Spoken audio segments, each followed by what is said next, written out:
everyone. Thank you so much for watching. My name is John Gardner. I have Todd Scarborough back. Welcome, Todd. It's good to be here, John, as always, with you in Hot Springs, Arkansas. I love it. Just a gorgeous town here. The water, the scenery. You know, I live in the Ozarks, and I don't think there's any place more beautiful than the Ozarks of the Ouachitas. You know, I mean, Arkansas. I tell people, if you come to Arkansas, go to the Ozarks, come to the Ouachitas. There's your highlights right there. Yeah, for sure. Very good. So, well, it's talking about highlights. This week we wanted to cover coral calcium. Yeah, which has disappeared kind of off the radar, John, for the past 6 to 8 years. And the reason why is because we had a guy in the industry making a lot of claims, drawing a lot of attention, and not necessarily the claims are altogether untrue. It's just that there are rules and regulations we have to follow here, and he was kind of pushing those. And because of that, they threw the baby out with the bathwater to some degree. I mean, we kind of turned away from coral calcium because of what was being said and the pressure from the FDA. But here's why I wanted to bring it back to the attention of the viewers. Sure. You know, our bones, 99% of the calcium in our body is locked in our bones. Not just calcium, folks. Other trace minerals, magnesium, proteins, those type of things. So when you look for a bone-building calcium, let's say you just buy calcium, you're still not getting your trace minerals that you need, the magnesium that you need, or even protein in some cases. And that's why people have weak bones, is because they're not eating enough to build those bones. You can't necessarily build something from nothing. So every 90 days, your bone cells turn over, and you're making it from that new product that you bring in.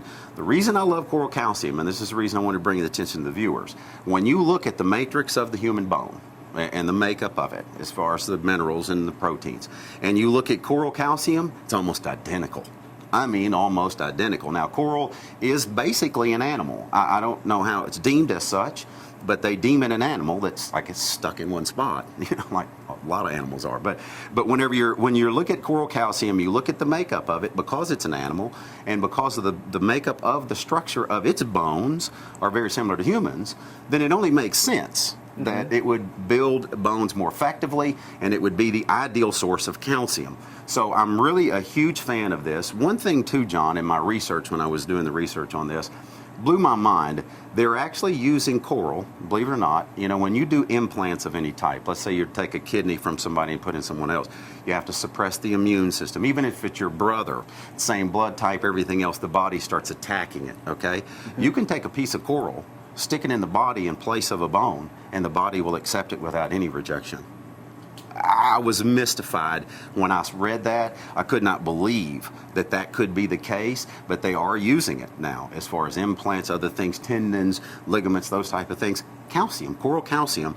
So that tells us right there that it is something that probably is very good for the human body and blends very well with the human body. So I love the product. These guys, the sources on this, the first thing people ask me, where do you get it? We're not out there chopping coral beds down and harvesting that. It would be a very stinky process, because if you've ever smelled coral calcium that's alive, it smells worse than even fish.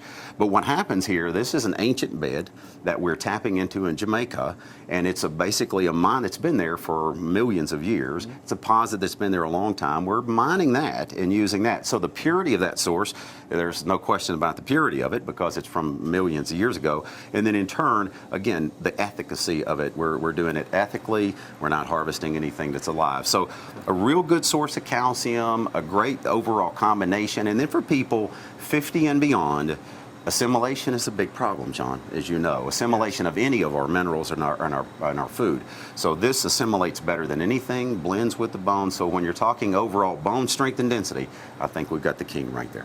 And you know, when coral calcium first came out, it had some negative reviews because of the way some of the companies were going after harvesting it, tearing up the ocean, the coral reefs. But they found that Okinawa was really the best source at that time. Yes. That way they wouldn't, you know, tear up the ocean or the harvest in that matter. But like you said, now Jamaica is a very good place. Even there's another company, Garden of Life, that's getting theirs for their calcium from there. From Jamaica. And so it shows that, you know, quite a few companies are now getting into Jamaica, which is a very good source from what I've read as well. Well, and then again, that's an underground source that's been there forever. It's already dead. It's already there. Its skeletal remains are there. It's the best way to do it. It's the most ethical way of doing it, most environmentally friendly way of doing it. And then in turn, what we're doing is mining the calcium that's there, that's already the matrix of the bone. putting it in a pill, letting you take it and get stronger bones. And folks, as you get 50 and beyond, you must make sure that you get your minerals. Mineral deficiencies are at the top of our problems of our list. And if you think about it, John, somebody hits 80, falls and breaks a hip, what happens? They start going down very quickly. So really our challenge is to dodge potholes as we get literally dodge potholes. And the way to do that, keep the bone strong, the muscle strong. The only way, folks, that you can keep the bone strong is to make sure that you have the minerals in your diet. Without that, you're hopeless. So make sure you take your minerals every day. And this is, again, the best source that we can come up with. Again, please go to your doctor or your physician and get some advice from them. Make sure you're doing the right thing for yourself and for your family. And this is just an educational TV segment. So sure. Well, and then in turn, that blood test will tell you a lot. I recommend people going on a regular basis having blood tests just to find out what you're dealing with in your body. A blood test will tell you a lot. Your doctor can do that. You can look at all of these things that they test, find out where your mineral levels are, how your liver is functioning, white blood cell content. Yes. It's good to do that on a regular basis, beyond 40 especially, just to keep up with how your body's clicking along here. I'm hoping I'm clicking along. You look like you're clicking along. You're doing great, Todd. Yeah, thank you. All right. We appreciate you coming. We appreciate you coming this week, Todd. We really do. And I appreciate you guys watching at home. And if you have any questions or concerns, please give me a call at the store. Be happy to help you out. And also relatively new, the store has put on a YouTube channel. We have over 50 videos on it. And I bet I'm on there. Huh? Yes, you are, quite a few times. And also have a Facebook channel. You made me mess up. I'll say it before I clap. I'm going to go watch it just to make sure you haven't doctored it. Put a mustache, a funny looking face on yours. Both of them are named Good Earth Vitamins, so give those a look and just let me know what you think. Have a great day. Good Earth Natural Foods is sponsored by Solaray, Bluebonnet Nutrition, Enzymatic Therapy, and Nature's Way.